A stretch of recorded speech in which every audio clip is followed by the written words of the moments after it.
Welcome to the Estate Planning Podcast. I'm Bill Gross at Bill Gross Probate and social media. We get together every week and issue a new episode with leaders in the estate planning field, typically attorneys, also some vendors. Today, I'm really excited to have somebody who I've known when he was at one of the biggest firms in San Diego County, and now has actually gone off and started his own firm, started a firm, part of founding a firm. He'll give us the details on it. Zachary Whitman from San Diego County. Thanks so much for joining us, Zach. Thanks, Bill. Appreciate it. So, founder, partner, sole proprietor, what's the deal? Alisium Law, tell us about the background. Yeah, so it's a firm ran and founded by my wife and I. So my wife is a fellow attorney, estate planning attorney. The stars just kind of aligned, and it was the right time for us to join forces and open our own practice. So we launched Alisium in kind of the fall of 2024. So we're going into kind of our second half of our first year as a new firm, but an existing business. So I got the junior partner of the two. It sounds like. Yeah, she's in charge, that's for sure. And I know you do estate planning and trust estate administration, as well as probate litigation. Kind of describe the percentages of business. How much is estate planning? I know you have a different approach to it than some other firms do. That's why you started this. So give me an idea of the practice as a whole and what you do individually. Yeah, so my wife, Natalie, she handles primarily the transactional side. So she does a majority of all of our estate planning, where she's creating and implementing the estate plans, the routine administration. So your probate administrations, your trust administrations, and then any kind of overlapping business law. She handles primarily all of that. I'm at this point 95% plus litigation. And so I do the other side of the coin, where she's doing the transactional side, I'm doing the litigation side. And it allows us to do kind of full service representation. So if a trust administration ends up passing into litigation, it stays within the same firm. We don't have to hand it to somebody else. It just kind of goes down the hallway. So yeah, we're primarily a litigation firm. I think it's a very booming business right now, the probate litigation, but she's significantly busy as well. So maybe 60-40 litigation transactional, but we're doing a lot of estate plans. We're doing it a little bit different too. So we're kind of younger professionals in this line of work, and we're bringing a different approach to estate planning, where we're really focused on the now instead of too worried about the future and avoiding some unnecessary pitfalls within the estate planning world, where families and friends get into overbearing trusts that they don't need to be in, and helping avoid litigation. So it's really a litigation avoidance mindset to steer our clients into making really wise decisions to avoid some of the pitfalls that we typically see in this line of work. So as a real estate agent, I often deal with probate attorneys who don't do probate litigation. I often deal with estate planners who don't do estate litigation. If they're a sole proprietor, that means that by definition, you're going to somebody entirely out. And I do know a few like you that not only are partnered with the other half, but the other half is their life partner as well. So it seems to make a lot of sense to have those, and it gives me the comfort to know that if there's a problem, you'll stand up to it. Most people have the misconception that, well, I can avoid litigation if I have a trust, or I can avoid litigation if I have an estate plan. And the answer is no, actually. The more money, probably more likely you're going to have some litigation, no matter what it is. Talk about that a little bit, that misconception, and what are the most common types of litigation that you get involved with? Yeah, I mean, there's no avoiding litigation, right? If somebody wants to cause a fuss, they're going to cause a fuss. There's just no stopping it. So that's your professional legal opinion. So let's say that one more time, because I can say it. What the hell do I know? There's no avoiding litigation, right? You have a trust. Yeah. There's no magic plan. There's no magic pill. There's no special forms. That if somebody's intending on litigating, you can file a lawsuit almost anywhere in California. You can file a lawsuit, right? Exactly. Yeah. If there's a beneficiary that wants to cause havoc, they're going to cause havoc, and that's just part of it. A trust goes a long way to helping guide the parameters of what we're dealing with, what assets we're navigating, and what the intended plan was. But there's no stopping a pro per or self-represented individual from initiating litigation. That's kind of just the structure of our system. Going back to the Constitution, the founding of the country is really what we're built on. And so there's no real avoiding litigation. There's mitigating litigation. So that's our approach, is to mitigate litigation, create a document that's as bulletproof as possible You dot your I's, cross your T's to make sure your planning process is above board. The document holds up to scrutiny, because that's really your duty as an estate planning attorney, is to create a document that's going to control and be valid. There's hopefully 10, 20 years before our documents are getting administered, but we're working today for a future administration. So we need to make sure we're doing it properly to avoid litigation. And that's really how we structure our planning process. We're asking questions, right? We play devil's advocate with our clients. If they want to make a decision that we think is unwise, we're going to try to ask them, poke holes in their logic of why you want to do that. And if they can't agree, then they get to have a conversation with me about what as a litigator, why I would attack that, or how it would be a poor decision within their estate plan. So we're really trying to make sure we're not just typographical people. We're not just putting a document together. You're paying for a trust and an estate planning attorney to guide you through that planning process. And that's really where we really focus and prioritize. My father was an attorney, and he used to say, anybody can sue anybody for anything. Yeah. And if there's enough money involved, somebody will. Yeah. So within the realm, obviously that there's a lot of things in business one can be involved with and mitigate, and owning a house and mitigate. But within the realm of trust administration, where you're trying to control the distribution of assets, what are the most common mistakes you see made that get exploited by bad guys, or if you're representing the potential beneficiary, that you exploit of poorly drafted or improperly drafted trusts? Yeah, I mean, probably the most common mistake and probably the biggest decision in your estate planning process is who you name as successor trustee. If you're picking a poor successor trustee that has their own personal finances in a mess, they've declared bankruptcy themselves, they're drug addicts, alcoholic, they're not wise people to manage money on somebody else's behalf. And that's probably the most common litigated element, is the trustee is not being as forthcoming as possible, or we don't trust them managing the funds, so we want them removed and somebody else put in charge. It's probably the most common litigated element within this line of work. And probably the second most common is poorly funded trusts. Well, let's start with the first one. Go a little deeper on that one, because I'm in that world all the time. Yeah. So the wrong successor trustee. So the mistake made often is, well, I'm going to pick the oldest child because he's the closest relationship with him or her. Maybe they're the most successful in their line of work.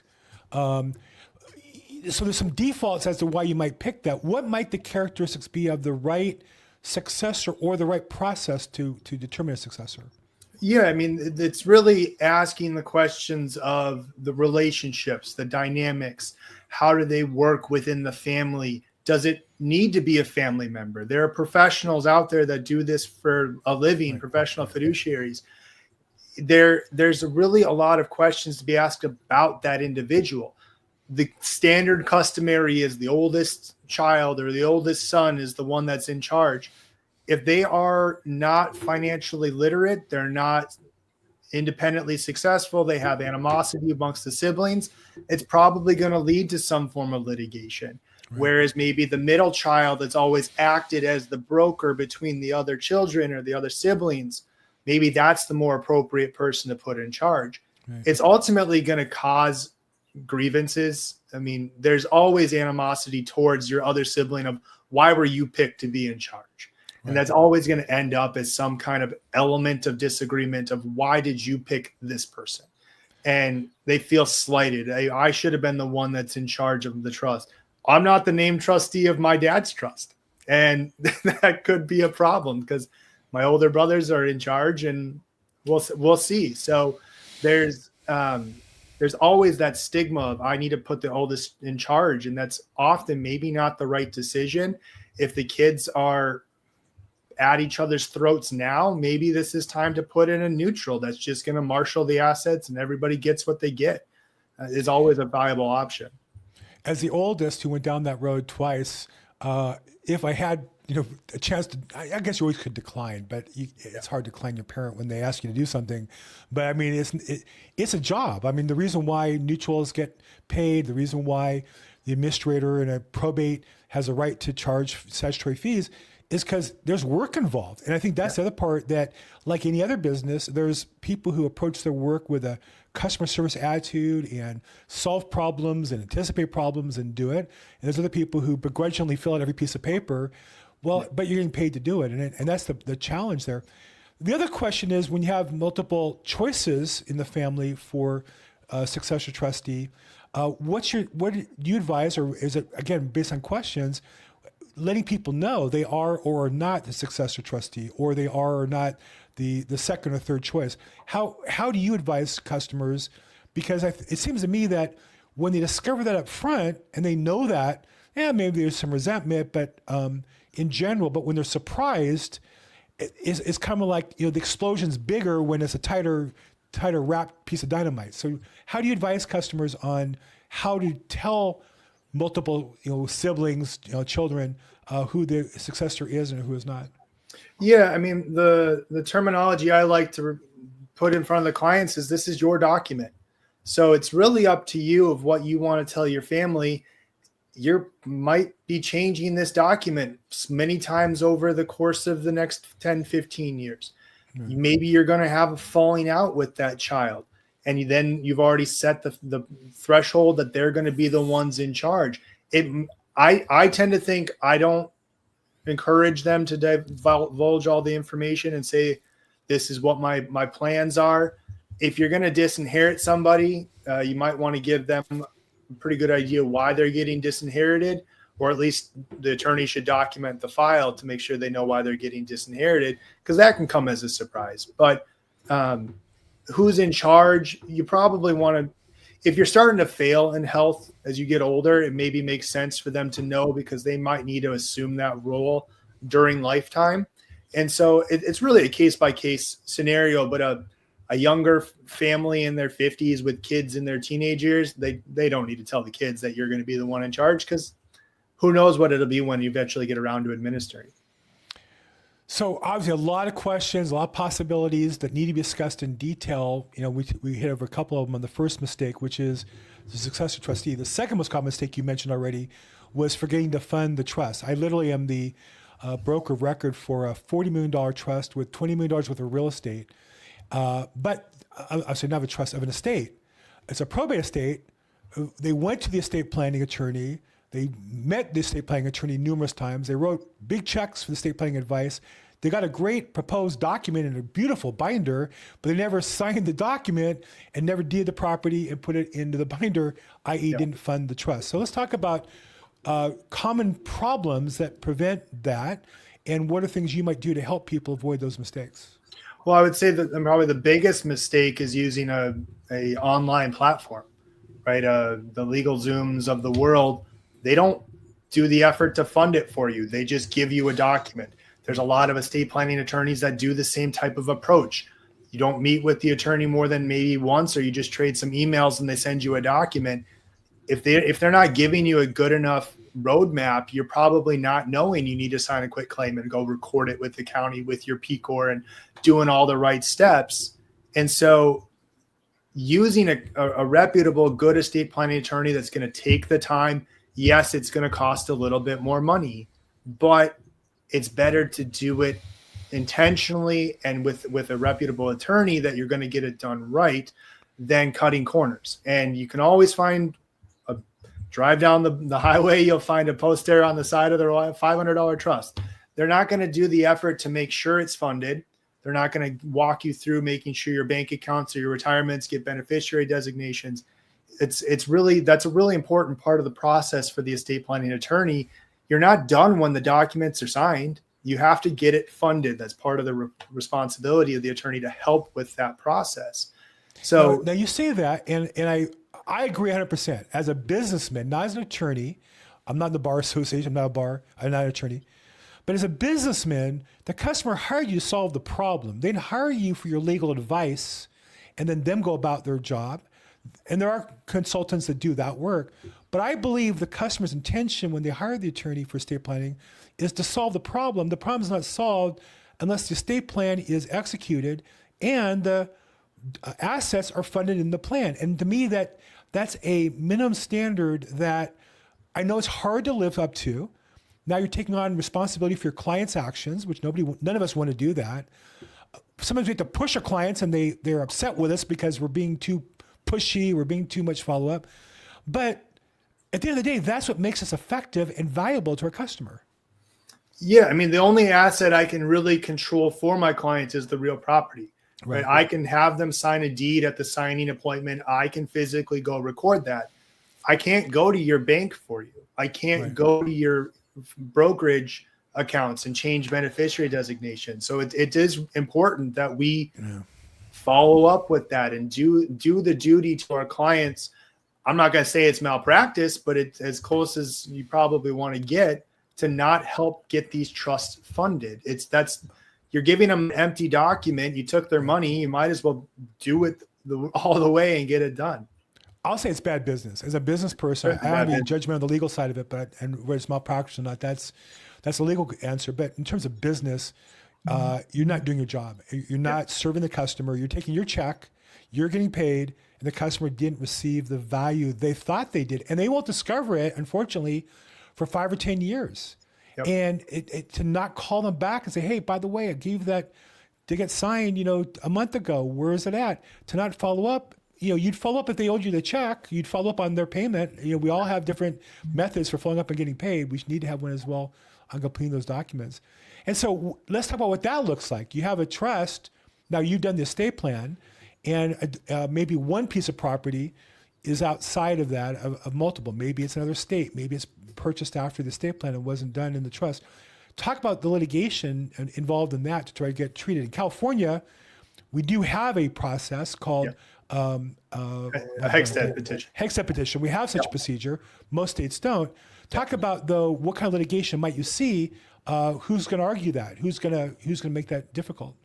Yeah, it's actually a pretty common occurrence in a opposed Hegstead petition. It's under the Section 850 petition. So we use the phrase Hegstead refers to the estate of Hegstead, but it's an 850 petition.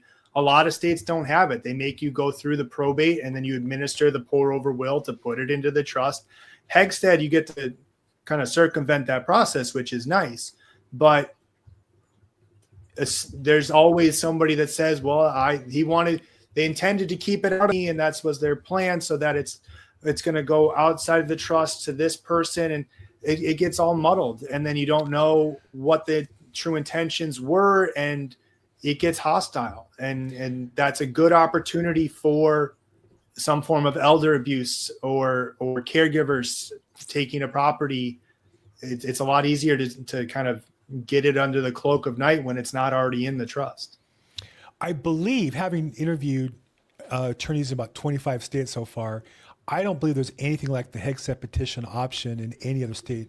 I think that's unique to California. There's other types of deeds we don't have, but in terms of the ability to go back in time and say, that should have been the trust, and we'll treat it that way, I think that's unique California, and it's not inexpensive. It's not simple. It can be done. It's a fix, but it's going to cost you. I'll say this: that mistake to fix it costs more than getting the right attorney in the first place by like 10 times. Yeah, I mean, it very well could.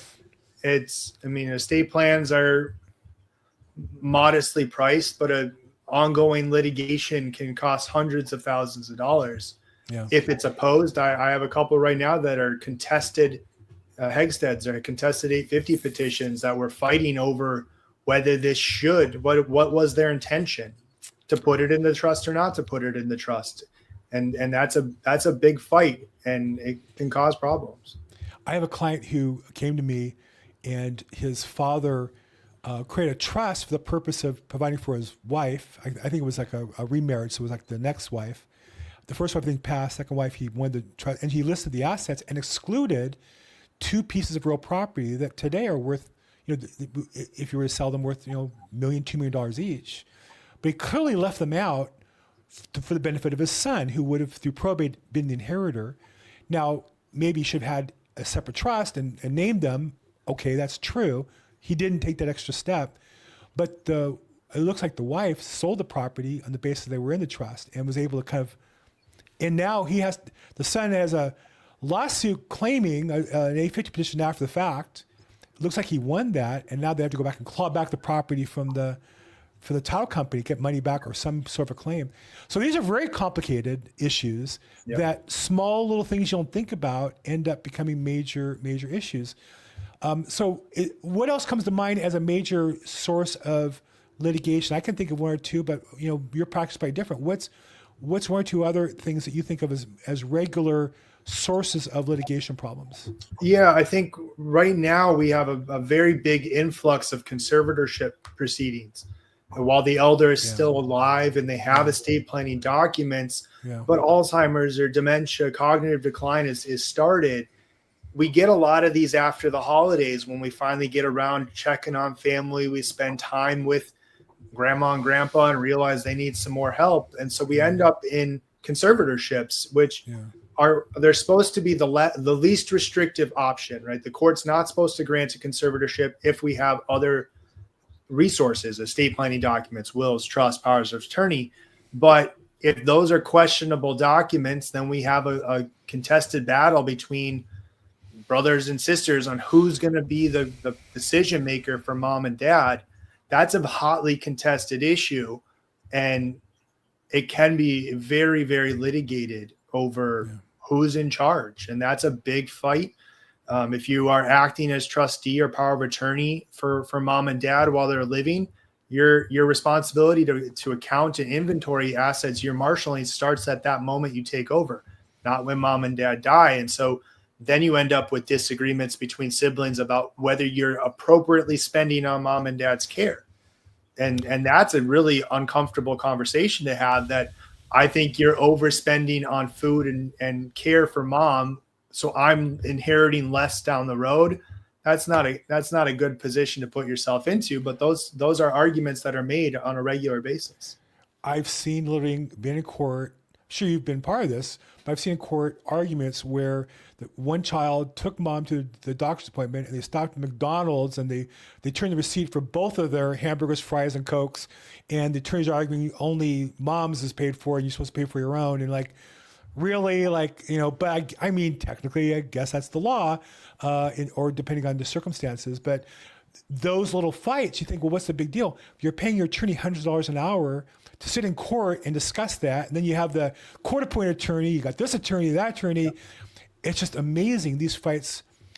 I don't know if you followed the case with Jay Leno. Have you heard about this? I followed, First off, I want to say, I think he's one of the finest human beings in the world. I came to know him recently through a fundraiser. He does an amazing number of fundraiser comedy events where he headlines and he charges the fee and then he donates back the fee at the end of the night publicly and writes a check on top of it.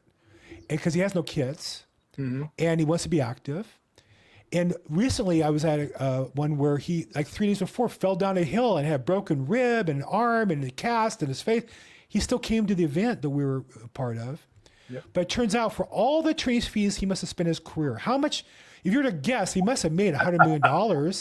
So, in attorney's fees along the way, millions of dollars in attorney's fees. Somehow his wife's medical advance directives weren't set up properly so that he literally has a public case for conservatorship in order to provide certain medical decisions. What a tragedy that nobody took care of that along the way. How could that be? I mean, the decisions in lifetime decisions are probably the most uncomfortable conversation of the entire estate planning process. Yeah. What do you want to happen with your body? What do you want for artificial nutrition, hydration? Do you want to be cremated or buried? Those are the most uncomfortable conversations in the process. And so oftentimes people kind of shy away from them. They try to kind of rush over that element of the estate planning. And it's as crucial as any part of it to make sure your documents are in order so your agents can take over. Your healthcare agent, your power of attorney agent can take over. And a conservatorship process is not quick and easy. It's probably the most drastic thing a judge can do other than incarceration, right? These judges are taking your constitutional civil liberties and giving them to somebody else. So they take it very serious, and as they should. As they should. I think we put them down because we make it sound so onerous. It should be onerous to take away somebody's rights like that. Yeah, it absolutely should, especially if you're talking about memory care, assisted living facilities. You're deciding where they're going to live, if they can leave that property or not. If it's a locked 24-hour facility, it's essentially incarceration. And if it's not in their best interest, that they don't want it, they're entitled to counsel to advocate on their behalf as court-appointed attorneys. It's very difficult. Even when everybody gets along, it's still very difficult. And if you just make sure you do your documents, your estate planning documents properly, you nominate a conservator within your estate planning documents if necessary, it helps shortcut that and make the process easier and hopefully avoid it altogether. And I guess update the documents. I recently had, I happen to be Jewish, and our synagogue's hosting an event, I came to find out, that includes an organization that deals with the unique religious obligations for religious Jewish people. And they're hosting our synagogue with Cedar Sinai and health screening and estate planning attorneys and so on. And I go, wow, I didn't know about this organization. They're going to be in my synagogue. I should show up. And they had a nice little, downloadable document on, what you should consider if you're religious, as part of your documents. Oh, okay, look at this. I think, well, gee, we didn't do that. Wow, we didn't do that. Wow. I'm looking, so I print this out. Here's my wife, and I say, look, honey, we're going to go to this event on Sunday, and we need to use the deadline to force us to turn it in. I'll do one, you do one, and let's get done by the week before, which was yesterday. Neither one of us have done it because it's so uncomfortable. Yet it's only important, it's never a problem until it's a problem, then it's a problem. Yeah. And I think it's one of those things that really evaluating your needs and getting it done properly and then probably updating it. So let's talk a little bit, kind of lastly, I'm sure you've written some estate plans on that side of the firm or your prior that were done that are perfect. But I imagine there's some that you did when you started that the laws have changed or the circumstances have changed so much that the estate plan really needs to be updated and hasn't been. Talk about how you address that problem or what you advise your clients. Yeah, I mean, the documents need to be looked at every couple of years. Usually 3 to 4 years is a good opportunity to take a reassessment. The big life events, births, deaths, marriages are good times to take a look at what the plan is. The biggest thing we're updating right now is the tax planning mechanisms in these trusts. A trust drafted in 2001, 2002, where the federal estate tax threshold was $1 million, are very restrictive. They're mandatory bifurcation trusts, ABC trusts that have these very rigid rules on administration when the first spouse dies, and it handcuffs the surviving spouse into what they can do and how they can live, and it makes it more difficult. And with the federal estate tax threshold at where it is, and no foreseeable change coming in the next couple of years, these families of modest wealth, $1 to $10 million, do not need ultra restrictive estate plans. They don't need irrevocable planning. They don't need mandatory bifurcations. And we are updating that to make them a more modern document, a more current of a disclaimer or discretionary trust to allow for easier administration for the surviving spouse. Maybe there's still reason to keep it in the bifurcation, but let's make sure it's appropriate and not just because of a tax bill from 2001 that's not applicable today. We need to look at today's environment. We estate plan at our firm as if you're going to get in a car crash leaving our office. What are we going to do today? If you die today, what are we going to do and what do you want to happen? That's going to change. These are supposed to be living documents that adapt and develop with you. And so if we're looking 3 to 5, 10 years down the road, well, maybe your plan still works, maybe it doesn't. And it's a lot easier to amend a trust than it is to create a trust. And it's lower thresholds of capacity. It's a much different process to amend a trust than to create one. So it's better to get started early, get them in place, and then check on them. And if the federal estate threshold drops down to $1 million again, calling all of my clients. I go through my Rolodex, make sure we touch base. What's your estate worth?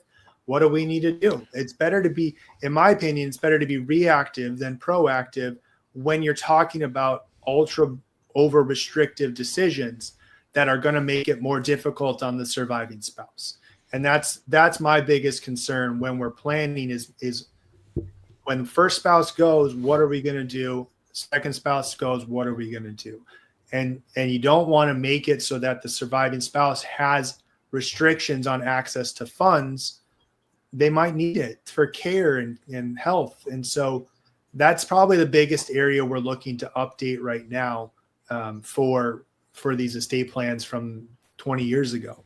But even estate plans from 5-10 years ago are very overbearing and unnecessary. And so it's easier to just kind of clean them up, have them be more modern, have them be a well thought out plan, and make sure you got what you want, and it's organized and good to go.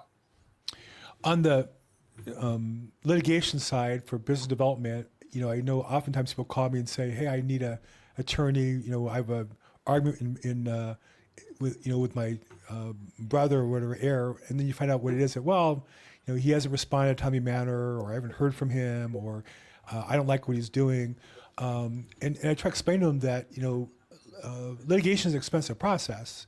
Now, it's one thing to hire an attorney and get consulted and pay for a couple hours and have them review documents and tell you what your rights are, what you're missing. It's another thing to expect that attorney without substantial assets on the line or money up front to actually litigate on your behalf. Talk a little bit about what's the phone call look like to you from the inquiry to the actual trust litigation lawsuit or trust litigation client on your part.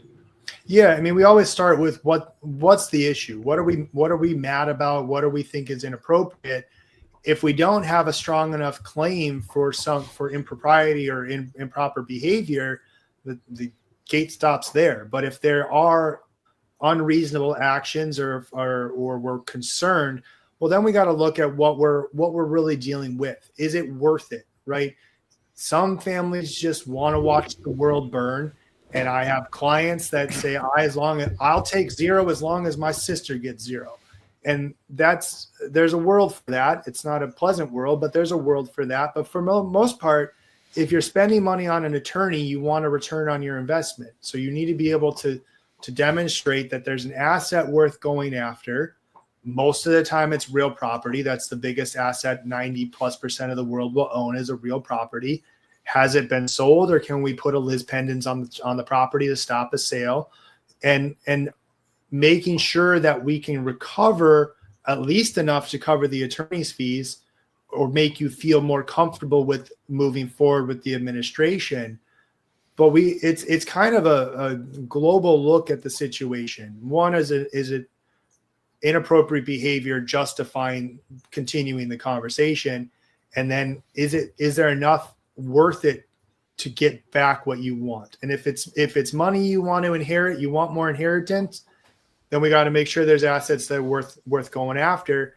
If it's just vindictiveness, then sure, I'll take your money to keep litigating, but it's probably not in your best interest. And so, and a lot of the courts, the probate courts, are a little bit more cooperative. It's not as hostile of a court system as some of the other court systems, family law or criminal. The judges are going to ask you, what are you doing? Is this worth it? Why are you in my courtroom fighting over nothing? I've litigated over ladders. Was it appropriate? Well, it was legally appropriate, but was it morally right? And that's ultimately what it comes down to. I'm just curious. I don't know if you can answer this question, but it strikes me. What percentage of the phone calls you get, they're of the nature, I'm mad at my brother, who's the administrator of the trust, end up in some sort of litigation or objections or at least a nasty letter from the attorney to get them into action? Is there a percentage that you track, or is there a percentage in your mind that you of those? Is it 20 to 1? Is it 10 to 1? Is it 200 to 1? What's the number look like? Yeah, well, because you must get some amazing phone calls. We get the best stories, that's for sure. I would think I'd like to record your calls and then make like a reality TV show out of some of those situations. That's what my mom is trying to put something together like that. She thinks that's a good idea, but yeah, it's probably 5 to 1 is the world of breaches of duties versus some form of other type of probate litigation. We get a lot of trust contests where we're invalidating the document, but probably 5 to 1 is financial grievances between siblings. And it's a great opportunity for early settlement, early resolution, in my opinion, especially if there's trustee counsel and beneficiary counsel, it's our job to make sure we're guiding these clients appropriately to see if we can reach resolution. And if there's an opportunity to provide enough information and stop it at the front door, then that's great. And I think more attorneys should do that and take the opportunity for early resolution. But it's not always going to work. You're going to end up with a fight sometimes, more often than not. If there's distrust, there's distrust, and there's really no coming back from distrust. And that's probably the cornerstone of most of my cases is distrust. Yeah. Whether there's actually smoke behind the fire or fire behind the smoke, it's to be seen. But it's all founded in I don't trust what they're doing or what they're telling me. Let's do some exploratory. And then if we find the answer is it's above board, great, we can shut it down. But if there is concerns and we need to keep scrutinizing, then we can keep scrutinizing. The common case I get in probate, which I'm sure is similar in trust, is there's 3 heirs, 3 brothers, sisters, siblings. One lives in the house, claims to be the greatest caregiver in the history of the world, dedicated his life to his surviving parent, and has lived there, and either the administrator of the probate or they're named in the will to be the executor, and it's been a year and a half, they haven't done anything. Now in probate, I don't know the law, but from a business point of view, I can advise my client, listen, they're gonna have to sell the property at some point. They're gonna get charged back for fair market rent from the time they've had the property because they have not acted responsibly. And so the sooner they sell, the cheaper for them, but they're not gonna believe you when you tell them that. They're not gonna believe me if I say that. They need an attorney to write a letter that convinces them and lays it out for them so they finally get into action, or they need to see an actual document that's filed. And so I say you have to get an attorney to do that. There's no shortcut to that. And I would say about a third of the recipients get the letter and go, you're right, we'll sell the property. The jig is up. But at least a third or 2/3 can't. They can't sell the house. They have no responsibility. They have no ability to budget. They've never been responsible for their lives. And it really requires, hardcore litigation to, at some point, force them out. What's that look like in trust? Because you don't have the same kind of, you don't have the standing yet, right? It's a longer distance to get to where the judge is going to hear you, I would think, in a trust case. What does that look like in a trust situation? Yeah, if you're a beneficiary of a trust and the trustee is not administering it properly, you can bring a removal action to have them removed and put you in charge, or whoever the successor in the document in charge, to take over. And at that point, they can start marshaling the asset. I have a few right now where we're evicting a beneficiary from the property, and they keep saying, well, you can't evict me. This is my house. Well, it's not your house. It's not. It's mom's house. You just happen to live there. Right. And unfortunately, you got to go. And so that's probably too common as a beneficiary that's effectively a squatter and wants to stay in the property, and they think they're entitled to it because I've lived here for 40 years and, well, mom didn't give it to you. I'm sorry. It's this expectation of inheritance where I feel I'm owed something because that's what my mind says. Well, the document says something different. And so it's very similar process from a probate administration versus a trust administration, except for a probate administration, you're already in the proceedings getting scrutinized by the court. I go back to Judge Kelledy, who's one of our good long-serving judges here in San Diego. She's on the Court of Appeals now, but she taught me a good lesson early on in my career when I was slow playing in administration. I was keeping my client in the property, and very intentionally. And she removed my client as the administrator and said, we don't rent property in probate. It's your job to marshal. That's what we're here to do. We're not watching properties. We're not waiting for the market. We're not trying to grow the estate. You are marshaling assets. If you're in a probate administration, you are marshaling that asset. And that's why you are on pretty short timelines. You have 4 months from letters issued to have your inventory and appraisal done. You have to have final distribution or status report within 1 year of letters issuing. So they have deadlines and for a reason, and the court will remove an administrator for slow playing the administration. And that's pretty common, straightforward across the board in the state of the California, that if you're slow playing an administration, you take too long, you're sitting on that property, they'll put somebody else in charge to take care of it. and they have full range to use your inheritance against you to evict you. And that's how long. So to use that same timetable, how long would you advise somebody they'd have to wait as a trust beneficiary before you could file that motion to remove the trustee? Is it a year? Is it 6 months? Yeah. So, well, normally when you send an information demand letter or document demand letter, there's a 60-day response period. So that's the first thing as a beneficiary you want to get moving is get your demand out, start that 60-day clock. But if we're 3-4 months into an administration of a trust and we're not seeing progress with the property, it's time to perk up. And so take some time, have some reasonable discretion in the mourning period. We're not running next day after mom dies to court to say you haven't sold the house already. That's not appropriate. But if a trust is supposed to go quicker than a probate. That's why you do the estate plan, is to expedite administration. So if you're 3 months in and you're not seeing any progress, it's worth asking the question. If you're 6 months in and you're seeing no progress, file. It's probably appropriate to file. If you're a year in, file on an ex parte and get moving. Yeah, that's what I would say is you need to talk to the attorney, because a year already, that's abusive in my book. And it's going to come out of that beneficiary's pocket most likely anyhow, but at least the sooner you get started, the sooner it finishes. Well, look, we can go on forever. Zach, you obviously are an amazing resource. I always appreciate talking to you, and you've been a guest on my podcast numerous times. For those who are interested, I think the best way would be get in touch through your website, the ElisiumLaw.com, and we'll put it up on there. It'll be in the description as well. And right there on the website, if you go, there's a little button you can push to set up a contact to schedule consultation right there into his calendar or her calendar as appropriate. And it differentiates. In fact, let me just show here the page. I love this personally because, you're using, I think, Calendly or some sort of a calendar page that goes right into what type of matter is it, and books times right there. Now, my calendar is not available.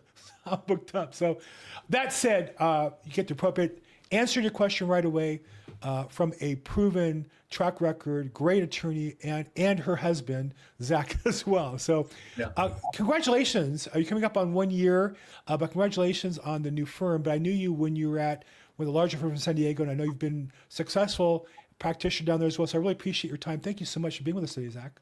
Yeah, thanks, Bill. Appreciate it. And for the rest of you, this is Estate Planning Weekly. We get together every week with, lost my spot there. We get together every week with a estate planning attorney or vendor to help us get the best service for our clients. And hopefully you get a chance to see different approaches. Different states have different laws, but the principles are the same. And even different counties have different procedures, but the principles are often the same. So hopefully it's helpful to you. If you like it, please like, subscribe. If you have questions or comments, put them in the comments down below. As always, make today your best day ever. Thank you so much.